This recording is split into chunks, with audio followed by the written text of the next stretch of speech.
Mudanças de estados físicos. O que é importante saber.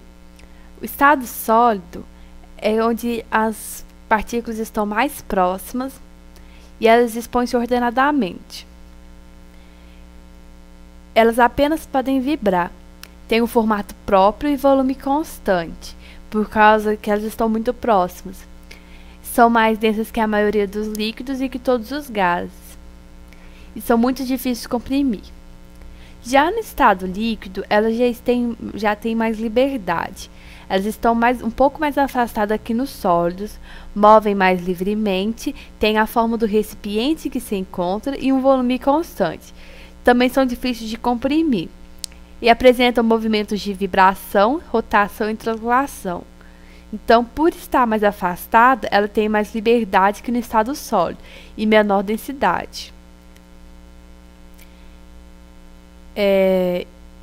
O gás já está muito mais afastado e tem uma velocidade muito mais rápida e desordenada.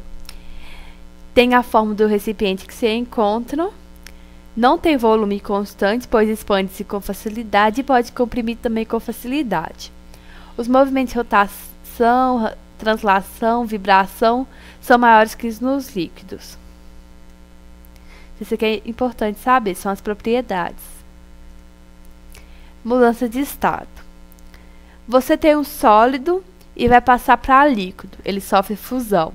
Tem líquido e vai passar para o gasoso, vaporização, ebulição. Você tem um gasoso e vai passar para o líquido, condensação. Você tem um líquido e vai passar para o sólido, solidificação. Solidificação. Você tem do sólido e vai passar para o gasoso de uma vez, pulando o líquido, é a sublimação e vice-versa. Substâncias simples. Elas têm fusão, aqui é a da água, fusão e ebulição constante. A temperatura de fusão e de ebulição são constantes. Tem uma temperatura X. Aquece, funde, temperatura constante. Acabou de fundir, aí ela aquece de novo, está entrando na ebulição, fica constante. Depois aquece até ficar em vapor. Uma mistura. No sólido, quando está fazendo fusão, a temperatura é diferente. E quando está fazendo ebulição, a temperatura também varia, não permanece constante. Isso aqui é um gráfico de uma mistura. Estado sólido, fusão, estado líquido, ebulição, estado gasoso. E quando vai descer esse gráfico, está em estado gasoso, vai passar para o líquido, condensa. Está no estado líquido, vai passar para o sólido, solidifica. Vale ressaltar que quando você está passando de um estado para o outro, igual a fusão aqui, você vai ter o sólido e líquido junto. E no passar para o gasoso, vai ter, na hora de ebulir, vai ter líquido e gasoso junto. Uma mistura é azeotrópica. Tem um acento aqui, ó, que eu não coloquei. A mistura azeotrópica é que tem o líquido e o vapor constante. A temperatura de ebulição é constante, só muda a temperatura de fusão na hora de fundir. Uma mistura eutética é quando a fusão permanece constante, mas a ebulição muda. Uma mistura eutética. Vamos falar do vapor de chuveiro. A água não precisa atingir o ponto de ebulição para formar vapor. O vapor sai o tempo todo, em qualquer temperatura. Acontece que as moléculas dos líquidos estão sempre em movimento, trombando umas nas outras. Nesse empurra-empurra, as mais próximas da superfície escapam para o ar. Quando sentimos um cheiro, são essas partículas que escaparam. Por exemplo, o vinho, o perfume, que é líquido, mas escapam algumas partículas que dão o odor, que dão o cheiro.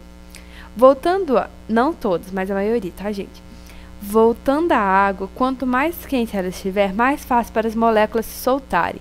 Se a água só passasse de um estado para o outro em 100 graus Celsius, por exemplo, gasoso, não haveria chuva, por exemplo. O segredo é que, além da ebulição, a água pode passar do estado líquido para gasoso por outras maneiras.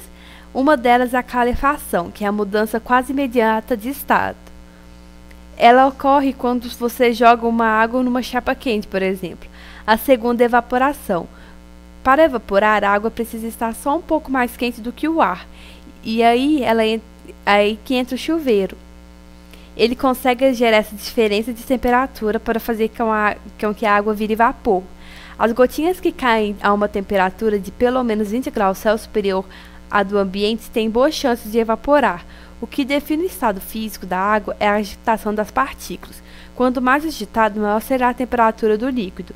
Na água que desce do chuveiro a uma média de 35 graus Celsius, por exemplo, há algumas gotinhas com moléculas de agitação equivalentes a 45, 10 a mais, por exemplo. Para elas, é mais fácil se desgarrar da coluna de água e virar vapor. No mesmo banho de 35 graus Celsius, a gotinha em que as moléculas têm temperatura de 30 ou 25, com suas moléculas estão menos agitadas. Elas têm menos energia e não conseguem passar para o estado gasoso. Elas permanecem no estado líquido, o que garante nosso banho. Olha aqui. Aqui temos um corpo frio. Um corpo frio, as partículas são menos agitadas. E um corpo quente, as partículas estão mais agitadas. Isso que explica porque as partículas que estão mais quentes que o ar no nosso banho evaporam, viram vapor, e as outras não viram. E essas que não viram continuam no nosso banho. Isso deixa que a gente tome nosso banho. Fim.